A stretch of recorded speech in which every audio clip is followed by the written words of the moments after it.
Il existe plusieurs manières d'échapper à nos vies stressantes. L'une d'elles est de consommer du cannabis. Cette méthode, bien qu'extrêmement populaire, est illégale presque partout, sauf dans 2 États américains, soit celle de Washington et du Colorado. Même si la question de sa légalité est très controversée, cette plante possède des vertus médicinales très importantes et un débat planétaire est en cours sur la question.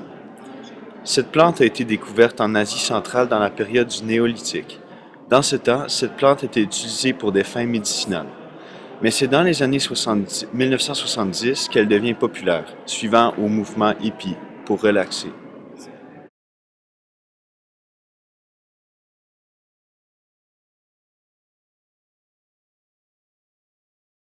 Il existe plusieurs manières de consommer du cannabis. Avec la feuille, tu peux fumer, normalement avec un joint, boire ou manger. Avec la résine, tu peux vaporiser ou tu peux la manger.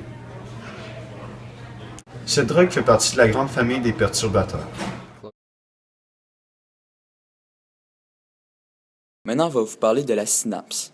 L'axone sert à véhiculer l'information aux autres neurones. La cellule envoie un signal électrique qui se propage le long de l'axone à une vitesse de 1 à 100 mètres par seconde selon le type de fibre nerveuse.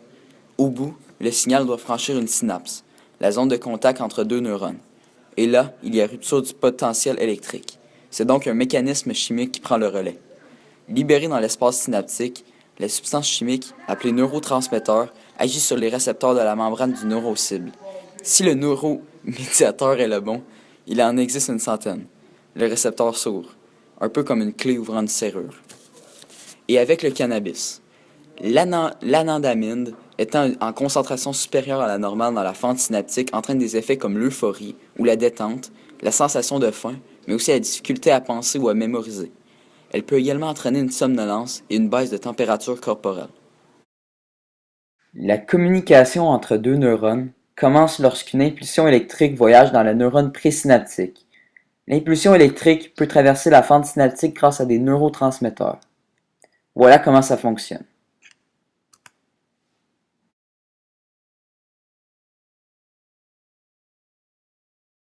Les scientifiques ne connaissent pas encore exactement le fonctionnement du cannabis dans le cerveau. Cependant, ils ont découvert 2 récepteurs cannabinoïdes principaux. Ils les ont nommés CB1 et CB2 pour cannabis. Ils sont présents dans le cerveau, mais aussi dans plusieurs parties du corps. C'est en agissant sur eux que le cannabis provoque euphorie, relaxation et amplification des perceptions. Ensuite, on sait qu'ils sont naturellement liés dans le cerveau à une molécule appelée anandamide, qui agit sur l'humeur, la mémoire, l'appétit, la douleur et les émotions. C'est donc en se fixant à ces récepteurs que le cannabis perturbe le fonctionnement du cerveau. Le cannabis provoque l'augmentation de la quantité de dopamine, le THC, qui se fixe sur les récepteurs des ondes du plaisir, de l'appétit, de la mémoire, de la douleur et des émotions. Ces substances chimiques relient les neurones entre eux, et c'est comme ça que les effets sont ressentis.